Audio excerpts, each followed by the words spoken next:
is the last. Make you happy. Hey everybody, Jesse Rademacher from Madeium, and today we're going to talk about catching creativity. So in the previous episodes, we brought you up to speed. How did we get here today? Stuck, all of the globe's creative capital stuck in a corporate patronage model where the corporations are always briefing our efforts. Well, we took a look back, but today we're going to talk about how we're going to go forward. And we really think that we've built the system to harness the 80% of lost creativity. That old model is broken and we're done with it. And now there's a whole new existence for the future. One that distributes profits back to communities. One that's based on open source principles and allowing ideas and people to come together and access the future of technology rather than that always just falling into corporate hands. And we love history that gives us confidence. And there's a story from 1898 where Nikola Tesla took this little oscillator that had just a series of pushes that wouldn't even hurt a baby, and he took it down to a steel building 10 stories high on Wall Street. And he put that thing on that structure and it started to sway. And people came running down thinking that an earthquake was happening. Well, he had took it off and he said that had he left it on there for 10 more minutes, it would have flattened the entire building. And then he went one step further and said he could take down the entire Brooklyn Bridge in just an hour with these really well-timed, small little amplifying pushes. And so we see industries as those steel structures, immobile things that really aren't good at adapting. They're not used to movement.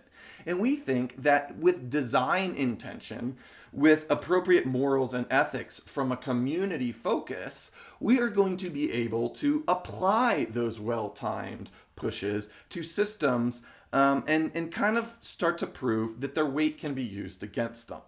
So that's an old reference, but something more modern is what is happening already in other types of design fields, other types of community industries, and ways to organize creativity for the future.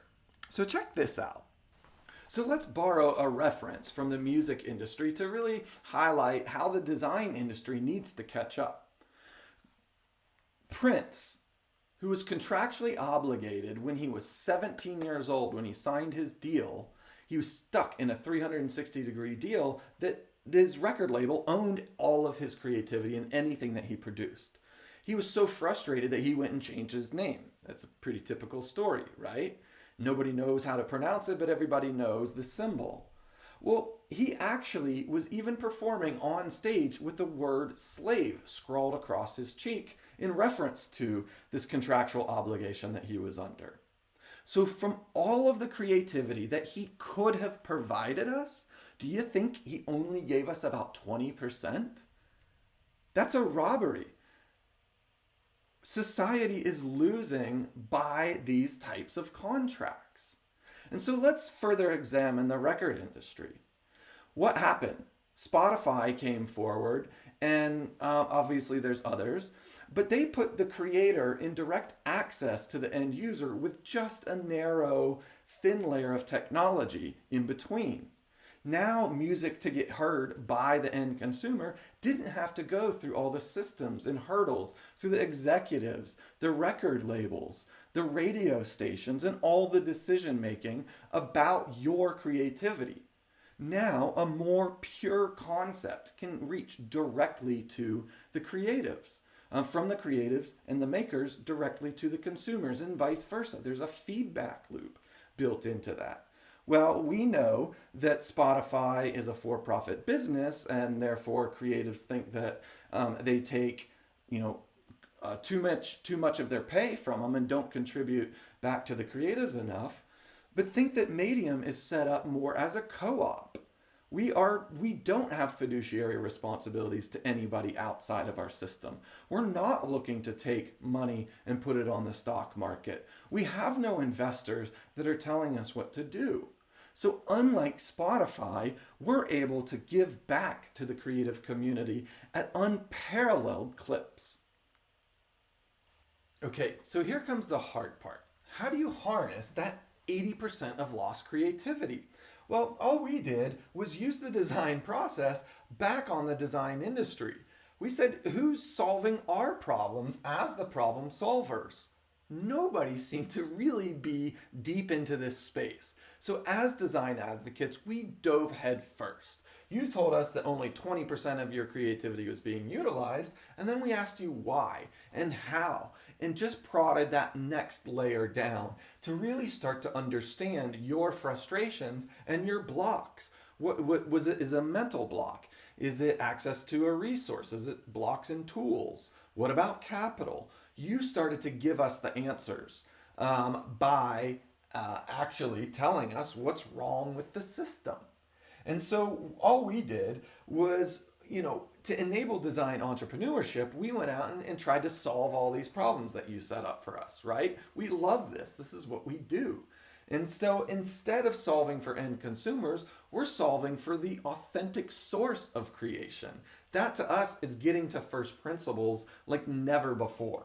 And so we come up with all these solutions because in the digital world, it's really easy to create one solution and then proliferate it and give it to others at a very, very minimal cost. So we really think that the future of the world is less in privatization that's getting about the 20%, and let's go with the 80% and let's make it public.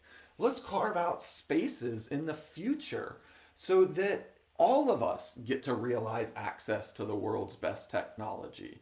How do we do that? Well, somebody asked us if we're a design super union. Sounds like a crazy term, but I guess that they're right on the fact that we're organizing. We're trying to take and leverage bulk purchasing and getting to collective bargaining by just organizing you as individuals to start giving us a sense of where we want to go as a design industry. And what's awesome is that we're technology agnostic. We can go out and find any great technology, usually you've asked for it, and figure out how we can get access to it sum total for the whole community at large. But the most important one here is what blockchain can do. We believe that blockchain is the perfect use case for registering creative IP. So we kind of came to this solution over a series of years and actually got to the technology based on the use case. Well, everybody else is actually kind of organizing again the way Taylorism would organize. They're out here privatizing NFT spaces and seeing each other as threats, right? So you've got NFTs being created all over the world, but then privatization happens. They say Ethereum is a public blockchain, but it's all privatized. All the entry points are private.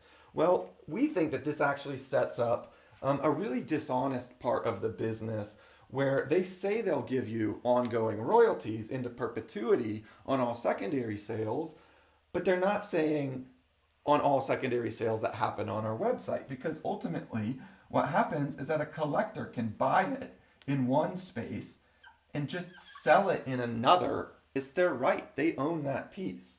And ultimately it severs your smart contract from your royalties.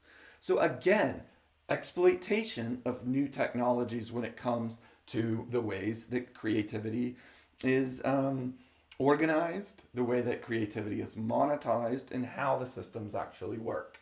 So we really believe that we're setting up whole new marketplaces, whole new ways for value to be transacted through macroeconomics. We start attaching royalty pay versus cash pay, right? Obviously, you get the option to get paid how you want, but we believe that to build ongoing relationships, to build much deeper, meaningful relationships between the sources of creation in the world, give people skin in the game.